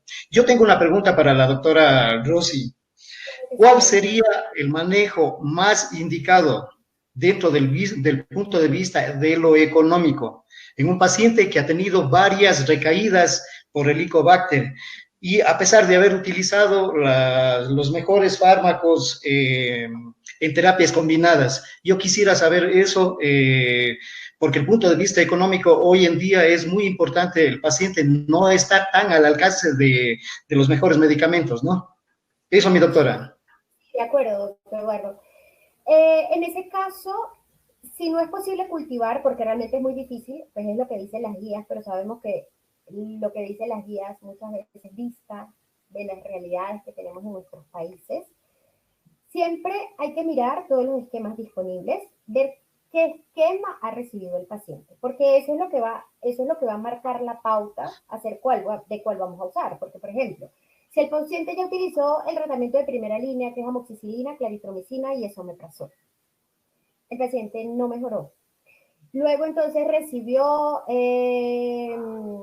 le suspendieron la amoxicilina, le dieron claritromicina, levofloxacina, y le agregaron bismuto. No mejoró. A mí, le cuento mi experiencia, me ha ido muy bien con la terapia secuencial. La terapia secuencial es que yo doy 5 días o 7 días ahora, porque hay que extenderse a 14 días, 7 días de amoxicilina, 1 gramo cada 12 horas, ¿sí? Con o sin inhibidor de bomba de protones de acuerdo a la prueba del bicarbonato. Y a los 7 días siguientes damos una combinación de tinidazol, que es un medicamento económico, damos 500 miligramos cada 12 horas de tinidazol, combinado con claritromicina y con un probiótico que lo acompañe. A mí, en mi experiencia, eso me ha ido muy bien como terapia de rescate.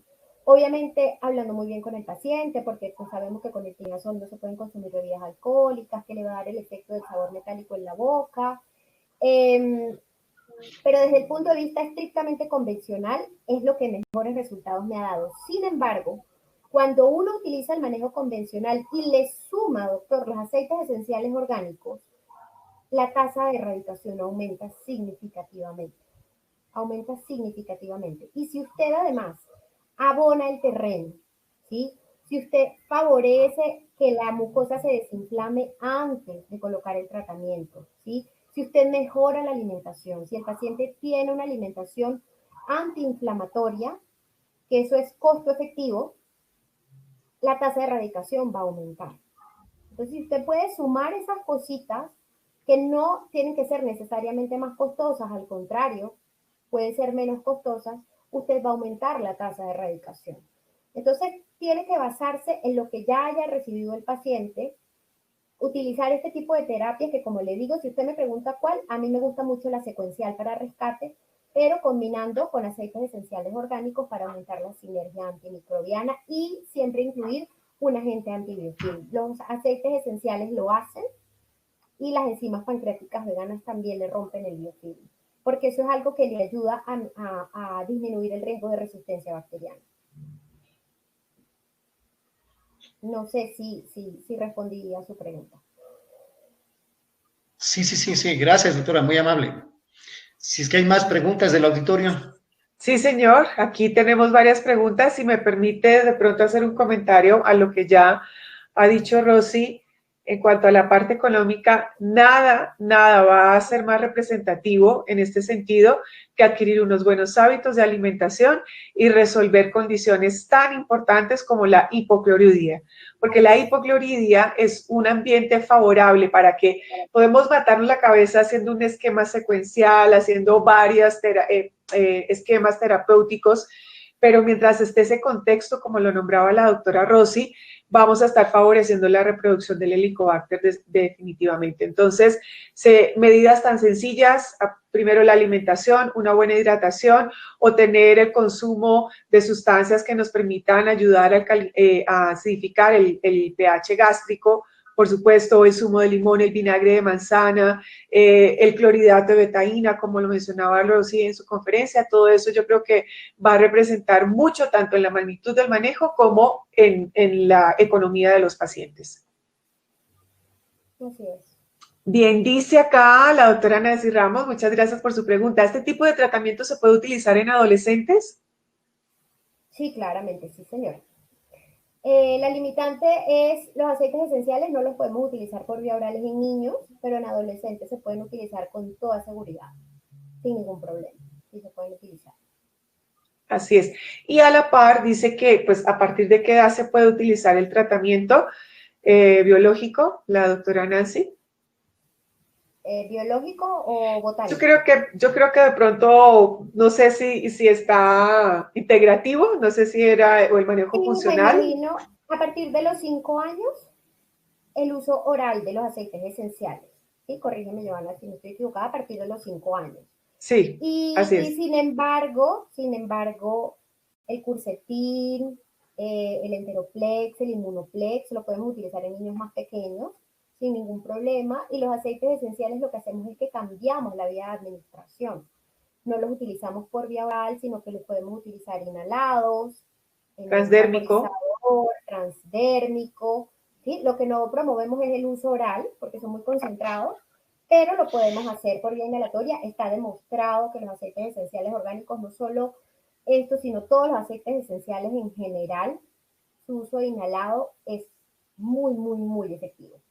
Entonces, es algo que nosotros podemos hacer con los niños más pequeñitos si queremos darle soporte desde el punto de vista botánico al manejo. Muy bien. ¿Cuál es la utilidad de la megadosis de vitamina C en la gastropatía por Helicobacter? Su acción antioxidante, ¿sí? Recuerden que la dosis de la vitamina C va a favorecer ese estrés oxidativo asociado y por lo tanto va a mejorar la respuesta inmunológica para la infección por Helicobacter pylori. Así es. Dice aquí otra pregunta. ¿La terapia funcional se le puede aplicar en una paciente gestante en la que aún no se pueden iniciar antibioticoterapia? Muchas gracias. Con las mamás embarazadas pasa lo mismo que con los niños. Los aceites esenciales se pueden utilizar por vía inhalada, pero todo lo demás se puede utilizar claramente. todo suplemento o todo medicamento en el embarazo, pues hay que administrarlo con precaución. Sin embargo, no está contraindicada ni la cúrcuma, ni las enzimas pancreáticas, ni el inmunoplex, o sea, el arabinogalactano, el betaglucano. Todo ese tipo de cosas se pueden utilizar durante la gestación. Y efectivamente, doctora, como usted pregunta, se puede ir adelantando eso si la paciente no puede recibir antimicrobianos sintéticos. Y en esta condición de gestación, muchísimo más importante resolver la condición de hipocloridia, ¿no? Porque claramente por la presión intraabdominal vamos a estar favoreciendo la apertura de los esfínteres, sobre todo el superior, y si estamos ya en una disfunción de entrada, pues es la típica sintomatología que se exacerba en las gestantes. Entonces, sería también muy importante estar siempre identificando la hipocloridia como la causa de muchas de las condiciones de disfunción gastrointestinal, pero sobre todo la relacionada con el Helicobacter pylori. Dan muchas las gracias por la conferencia, muy enriquecedora, dice la doctora aquí Valeria Paredes. Rosy dice que sí, en terapia combinada con berberina, quizás tiene alguna experiencia. La berberina se puede utilizar. Yo no manejo mucho homeopatía, Joana, quizá tú tienes mucha más experiencia que yo.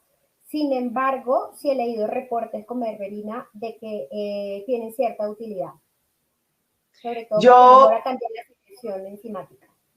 De la homeopatía pura no conozco desde la homeopatía complejista a través de la medicina de bioregulación de sistemas, y sabemos que en medio de los medicamentos que tenemos en la homeopatía complejista como el berberis puede llegar a mejorar mucho la parte de movilización de conductos, podemos estar hablando apoyo a nivel gastrointestinal también como apoyo renal. Entonces mi experiencia es muy buena como manejo coadyuvante, realmente, no como manejo, por supuesto, único. Sí, como coadyuvante, porque como también puede mejorar un poco la secreción biliar, y lo que les comentaba, si el paciente tiene hipocloridria, tiene insuficiencia pancreática secundaria e insuficiencia biliar secundaria. Y la berberina puede ayudar a promover esa secreción biliar. Entonces, vamos mejorando todos los síntomas del paciente, porque el paciente no es que tenga una vesícula perezosa, ¿sí? Una diskinesia vesicular, o no es que tenga, sino que no tiene estímulo adecuado, no tiene ácido. Y el ácido es lo que favorece la secreción de colecitoquinina para que la vesícula se contraiga. Entonces, la berberina, junto con otras plantas, también puede promover esa secreción biliar e ir manejando esa parte mientras se va reacidificando el estómago para que pueda tener otra vez su estímulo fisiológico. Así es. Nos dicen acá que si puede repetir el tratamiento secuencial. El tratamiento secuencial se basa en que se utilice primero la amoxicilina durante 7 días y luego se combine la claritromicina con el imidazol. En este caso, yo particularmente uso imidazol. Entonces son 7 días, de 5 a 7 días de uno, luego de 5 a 7 días del otro. Eso es lo que es la terapia secuencial. Y claramente esto lo pueden ir haciendo a la par de que se van resolviendo las disfunciones, así como lo nombraste en la conferencia. Dice que, ay, perdóname, se me quedaron acá. Y vamos aquí, ya. Ante un cuadro de sangrado digestivo alto con resultado, no sé si Angelita Manzano, que dejó la pregunta. Ya, aquí la tiene completa. Ante un cuadro de sangrado digestivo alto con endoscopia que revela úlcera gástrica y duodenal, ¿qué tiempo debo esperar para hacer nueva endoscopia y estudiar el Helicobacter pylori? El Helicobacter pylori se debe estudiar pronto. Es decir, depende mucho del endoscopista, ¿sí? Si el paciente claramente hace la endoscopia y tiene un sangrado activo, por ejemplo, encuentran una úlcera Forres 1A, o sea, una úlcera que está sangrando, claramente en ese momento el gastroenterólogo no va a tomar una biopsia, ¿sí? Porque obviamente va a dar miedo que sangre. Hay gastroenterólogos que lo hacen, hay gastroenterólogos que no lo hacen, ¿sí? Depende mucho del endoscopista y de las condiciones del paciente. Eso por un lado. Tratar el Helicobacter pylori, si el paciente tiene una úlcera duodenal, por ejemplo, yo lo trato de una vez, por lo que les comentaba. El 90% de las úlceras gástricas duodenales se ven infección por Helicobacter pylori. Si hay una biopsia disponible inmediatamente, apenas tenga el resultado de la biopsia, se empieza a tratar. Y allí es donde juega mucho este papel que les estoy diciendo de abonar el terreno. Porque si el paciente tiene una úlcera gástrica, por ejemplo, o una úlcera duodenal, le tomaron la biopsia, nosotros podemos empezar a reparar esa mucosa con la glutamina, el regaliz, el aloe, que es el enteroplex.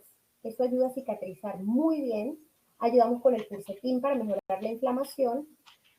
Y entonces ya luego, cuando la biopsia llegue, con el resultado que nos diga que hay infección por Helicobacter pylori, ya esa mucosa está muy desinflamada y se va a tolerar muchísimo mejor el tratamiento. Si tienen la biopsia ya en la mano, ¿sí? O por ejemplo, si el paciente en la sala de endoscopia le pudieron hacer un test rápido de ureasa, pueden hacer lo mismo, dan unos 3 días o 5 días de preparación del intestino o del estómago con el enteroplex y el quercetin y con lo que tengan disponible, y luego dan el tratamiento erradicador. ¿Cuánto tiempo después del tratamiento erradicador debemos hacer una prueba de seguimiento? Un mes. Un mes. Probablemente en ese momento la úlcera gástrica no esté completamente cicatrizada, pero después del tratamiento erradicador, lo que está indicado es que después de 30 días se haga la prueba de seguimiento para verificar si hubo erradicación o no. La úlcera va a cicatrizar en el tiempo que deba cicatrizar, pero nosotros debemos garantizar que el Helicobacter pylori efectivamente ya no esté. Ok, la doctora Vanessa Cornejo pregunta que cuál es la dosis estándar de los aceites esenciales. Nosotros lo que sugerimos es usarlos juntos, iniciar progresivamente con 4 gotas de cada aceite en una cucharada de aceite de oliva de coco o ajonjolí, e ir aumentando la dosis hasta recibir 8 gotas cada 8 horas, es decir, un máximo de 24 gotas de cada aceite al día. Esa es la dosis sugerida durante un tiempo aproximado de 21 días. Y reevaluar si debemos hacer otro ciclo o no. Siempre es muy importante insistir en que el inicio debe ser progresivo. 4 gotas de Entecide, 4 gotas de Uvecide cada 8 horas. Luego aumentamos 5 gotas y así hasta que lleguemos a 8 gotas de cada uno para el máximo de 24 gotas de cada uno al día. Ok, dice acá el doctor Vladimir Oña, ¿qué tratamiento alternativo en pacientes con alergia a la amoxicilina? ¿Con qué tratamiento se puede coayudar? Normalmente, según las guías, el paciente que tiene alergia a la penicilina se utiliza quinolona, se utiliza levofloxacina, por ejemplo. También se puede utilizar tetraciclina, ¿sí? Son alternativas. Pero en ese paciente, por ejemplo, si es un paciente, digamos, virgen, que nunca recibió tratamiento para el Helicobacter pylori, mucho más vamos a ayudar con el uso de los aceites esenciales. Podríamos probar dar claritromicina, que es el que está indicado, con la mezcla de los aceites, más el benicin para romper biofilm, y podemos probar cómo nos va.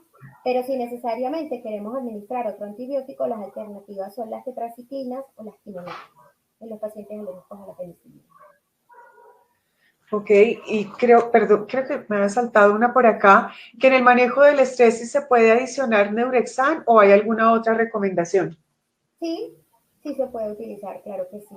Nosotros, pues yo lo que más uso son las mezclas de plantas adaptógenas, realmente, más la meditación, ¿sí? O sea, todo lo que no sea de medicamentos, pero claramente el Neurexan lo podemos utilizar sin ningún problema. Lo importante es manejar ese estrés. Con lo que a usted le guste, con lo que se sienta cómodo utilizando en sus pacientes, pero manejar el estrés. Si no modulamos el estrés, el paciente no va a mejorar. Yo creo que aquí, y quiero complementar ese comentario, Rosy, a lo que dices, es que lo que hay que tener en cuenta mucho es que primero, en qué estado está ese sistema nervioso. Si ese sistema nervioso autónomo, si estamos en un estado de hipersimpaticotonía, pues estamos en un estado de una hipoparasimpaticotonía, porque realmente eso es lo que va a favorecer la condición de la disfunción o de las disfunciones gastrointestinales. Sobre todo, recordemos que cuando tenemos cortisol elevado a través de esos estados de simpaticotonía, hipersimpaticotonía, pues estamos generando una espasticidad mecánicamente hablando de toda la trama muscular y básicamente estaríamos alterando también todo el estímulo hormonal a partir de las secreciones de la secreción de hormonas como la motilina, la gastrina y todo este tipo de hormonas que ejercen el control sobre la parte gastrointestinal. Y si estamos en un estado de hipoparasimpaticotonía, que es ese centro nervioso autónomo que regula todas las funciones gastrointestinales, pues básicamente también nos quedaríamos cortos solo haciendo una estimulación a través de los componentes del Neurexan, como la pasiflora, como la venacetiva y la cofea, pues se puede quedar un poquito corto esa parte de regulación solo a nivel de neurotransmisores, que es lo que nos puede llegar a hacer el Neurexan. Entonces, es súper importante siempre identificar el contexto del paciente y allí de pronto tener el sustrato a través de los precursores de acetilcolina que tenemos en CalmSense o que nos permiten estimular el sistema parasimpático, es una de las realmente asociaciones terapéuticas muy favorables, o a través del uso de las plantas adaptógenas, como lo dice Rosy con el AdaptSense, pues también podemos regular ese estado de hipersimpaticotonía, para que podamos estar como en ese equilibrio del sistema nervioso autónomo. Entonces, es muy importante identificar qué es lo que quiero resolver para poder hacer la mejor estrategia terapéutica en el paciente. De acuerdo, gracias, Joana. Bueno, aquí realmente no, creo que ya respondimos todas las preguntas. No sé, doctor, si tengan de pronto alguna otra pregunta que quieran resolver. Aquí desde el chat ya la resolvimos todas. Tengo una última pregunta acá de Vanessa Cornejo. Dice que tomando en cuenta las alteraciones de salud mental por las medicinas de la pandemia, por las medidas, perdón, de la pandemia, como el distanciamiento y el confinamiento, ¿cuáles plantas? De las plantas adaptógenas. Sí, están preguntando. Nosotros en AdaptSense tenemos la combinación de ashwagandha, maral, eleuterio y recuérdame la otra, Joana, que se me va en este momento. Raíz de maral, eleuterio, ashwagandha. Esas son las principales. Esas son las principales, exactamente. Y la verdad es que funcionan muy, muy, muy bien para manejar el estrés. Y en este momento, como lo dice la doctora, lo hemos utilizado un montón y ayuda mucho a modular este estado de ansiedad que está generando la pandemia. Realmente tiene muy, muy, muy buenos efectos. Así es. Bueno, yo creo que hemos resuelto ahora sí. No veo ninguna otra pregunta aquí en el chat. Así que, bueno, personalmente muchísimas gracias. Gracias, Rosy, nuevamente por tu conferencia. Gracias a la COPSUR. Y bueno, doctor, quedamos a su disposición. Bueno, y a nombre de Corsur, yo también quiero agradecerle infinitamente a la doctora Rosy por la brillantísima charla. Creo que ha sido muy didáctica y muy provechosa para todos los profesionales, para todos los colegas. También el agradecimiento infinito a Biomoleg por permitirnos tener los conocimientos al día, estar con lo último de los avances tecnológicos y de los avances en los nuevos medicamentos. Muchísimas gracias a ustedes por participar junto con nosotros. Sabemos que a la final el paciente es el beneficiario de todo lo que ustedes hacen por nosotros. Muchísimas gracias. Muchas gracias, doctor Eduardo. Muchísimas gracias a todos los que se conectaron por escucharnos y que bueno, que tengan muy, muy buenas noches. Gracias a todos, un feliz descanso. Recuerden que tenemos muchas herramientas para hacer un manejo integral, un manejo que sume a esa recuperación y llevar al equilibrio al paciente, que esa es la final, el gran objetivo que tenemos todos desde la medicina, porque medicina solo hay una, simplemente que debemos ser muy astutos en llenarnos de esas herramientas que nos permitan encontrar ese estado de equilibrio de una manera más favorable, sobre todo para el paciente. Así que, bueno, gracias a todos por conectarse y un feliz descanso. Feliz noche para todos. De igual manera, que pasen bien, ¿no? Muchísimas gracias. Y aprovecho la oportunidad también para invitarles a todos los colegas el día de mañana. Estaremos con el doctor Ramiro Montalvo y estaremos con el doctor León de Meservil. Los temas son reflujo gastroesofágico y enfermedades digestivas asociadas a disbiosis. Así es que, por favor, hasta mañana y muchísimas gracias. Les esperamos, ¿no? Gracias, un descanso, que pasen bien. Hasta luego, buenas noches.